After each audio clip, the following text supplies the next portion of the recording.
RS brothers లో ఆషాఢం KG sale మళ్ళీ మొదలైంది. మరెన్నో క్రేజీ ఆఫర్స్ ఖైదీ చేయండి ఆర్ఎస్ బ్రదర్స్. ఈ నటన వయస్సు 7-8 సంవత్సరాలు 10 సంవత్సరాలు ఉంటుంది గ్యాప్. ఆయన ముందు సినిమాని 10 ఏళ్ళ తర్వాత కనుక మాకు ఎక్కడ ఆయన ఎవరో నాకు తెలియదు, నేను ఎవరో ఆయన తెలియదు. బొబ్బిలి రాజా ఫస్ట్ కాంబినేషన్.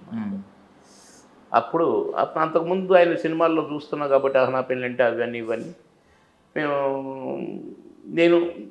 నేను ఆయన ఎవరో నాకు తెలుసు, కానీ నేను తెలియదు. నేను ఉద్యోగం చేసుకుంటున్నాను కాబట్టి ఉద్యోగం నుంచి 1వ సినిమా 2వ సినిమా 3వ సినిమాతో నేను హిట్ కొట్టాను. నాకు మంచి బ్రేక్ వచ్చింది. 5 రోజుల్లో 10 సినిమాలు బుక్ అయ్యాను. అంకుశం రిలీజ్ అయినాక ఓ బ్రహ్మాండంగా షూటింగ్లు జరుగుతున్నాయి. ఒక 10-20 సినిమాల తర్వాత బొబ్బిలి రాజా నాకు.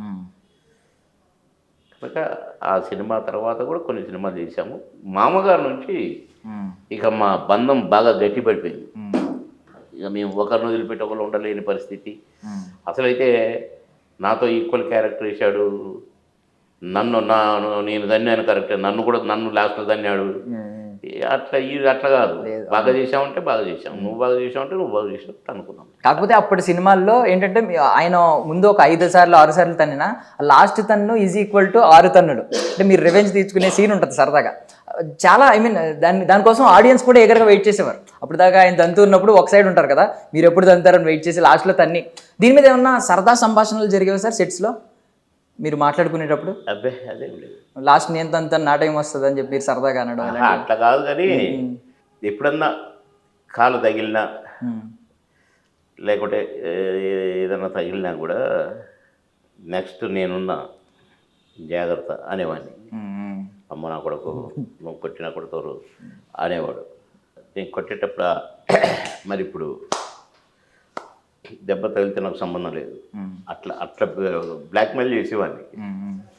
అట్లా మేము సరదాగానే ఉన్నాం తప్ప ఎంతమంది మాకు గొల్లాలు పెట్టినా ఎంతమంది విడిపోవాలని చూసినా మేము విడిపోలేదు.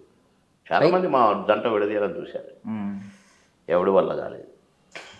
ఇప్పుడు RRR సినిమా వస్తే ఇప్పుడు అందరూ గొప్పగా చెప్పుకున్నారు సార్. యాక్చువల్లీ ఒక ద్వయం గురించి, ఒక డియో గురించి, మీ గురించి అప్పట్లో మీరిద్దరూ సినిమాలో ఉన్నారంటే డిస్ట్రిబ్యూటర్లు కూడా ఎగబడి కొనేవారు అని చెప్పి మేము వినేవాళ్ళం.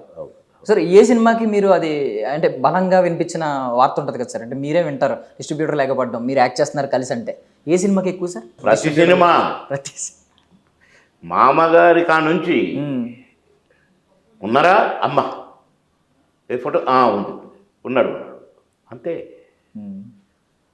అంతేగాని ఇది ఎక్కువ అది తక్కువ, దానికి కొన్నారు దీనికి అని లేదు, ఇది వద్దన్నారు, ఇవి లేవు మాకు. మామగారి నుంచి హిట్ పేరు హిట్ జంట అంతే. ఈ డైలాగ్ బాగుంది, ఈ డైలాగ్ బాగలేదు, ఇళ్ళ బాగా చేసారు, ఇళ్ళ బాగా చేయలేదు, అవి లేవు మాకు.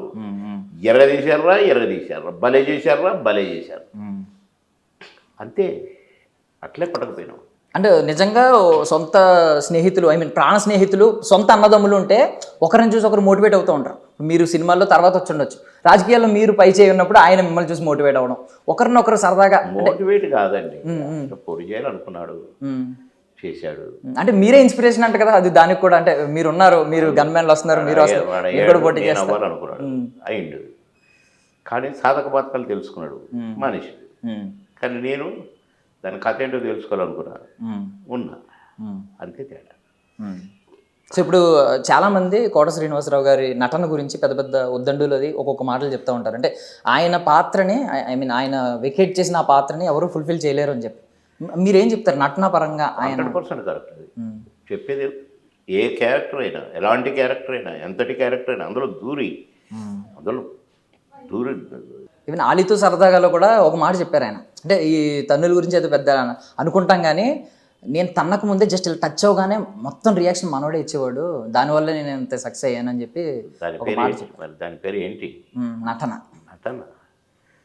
మేము పర్ఫెక్ట్గా నటించాం కనుక, టైమింగ్లో నటించాం కనుక, ఏ డైలాగ్ చెప్పినా సూటబుల్గా ఆహా అంటే చెప్పాం కనుక హిట్ అయినాయి మా క్యారెక్టర్. అందుకనే అదొకటి ఉండి మేము ఒకటి చెప్పి, అసలు నా ఎక్స్ప్రెషన్ ఒకటి ఉండి డైలాగ్ ఒకటి చెప్తే మేము హిట్ పేరు ఎందుకు అవుతాం కామన్. సో ఇందాక మీరు ఒక మాట అన్నారండి, అంటే చాలామంది విడగొట్టడానికి ట్రై చేశారని. అంటే ఆ రోజుల్లో మీడియా కూడా ఉంది కాబట్టి రకరకాల మీ మీద రకరకాల చెడు వార్తలు కూడా రాసి ఉండొచ్చు. కానీ ఒక విషయం అయితే పాపం మీ ఇద్దరికి పాపం సిమిలర్గా జరిగింది ఏంటంటే కుమారుడు చనిపోవడం.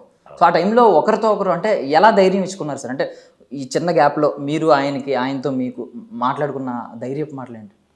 మామూలుగానే పెద్ద అతడు ఎప్పుడో జరగలేదు కదా. మా వాడు చనిపోయాడు, ఆయన గ్యాప్ పెద్దగా లేదు, 5-6 నెలలు గ్యాప్. నేను తేరుకునే లోపు ఆయన కూడా చనిపోయాడు. కనుక మేము ఖాళీగా కూర్చుంటే మాకు ఇవన్నీ గుర్తుకొచ్చి మేము ఒకడు ఏడిస్తే ఒకడు ఓదార్చుకోవటం, ఒకడు అట్లా ఉండునేమో. మేము యాక్టింగ్ పరంగా గ్యాప్ ఏది మాకు, రెస్ట్ ఏది మాకు. కనుక మేము ఎవరు బిజీగా ఉండేవాళ్ళం. కాబట్టి మాకు జ్ఞాపకాలు, అయ్యో నా కొడుకుంటే ఇవన్నీ లేవు మాకు. దంచుడేనా అందులో మాది కాదుగా నటించేది, ఆ క్యారెక్టర్. మేము ఆ క్యారెక్టర్లు ఉండేది కనుక ఈ క్యారెక్టరుకు సంబంధించిన బాధలు, లోపాలు గత రాలేదు. బాబుమోహన్గా నేను అక్కడ ఉంటే వచ్చునేమో, నా ఇంటి గురించి తలంచుకుంటే వచ్చునేమో. కానీ నేను అట్టగా ఆ క్యారెక్టర్ స్వభావం, ఆ క్యారెక్టర్ అక్కడ మంచోడా చెడ్డోడా, వాడిని గోతులు తీస్తున్నాడా, నీ చెక్కులు కలిపెడుతున్నాడా, ఈయన గిచ్చుతున్నాడా, అందులో ఇమిడిపోయి ఉండటం వల్ల మా మనసు, మా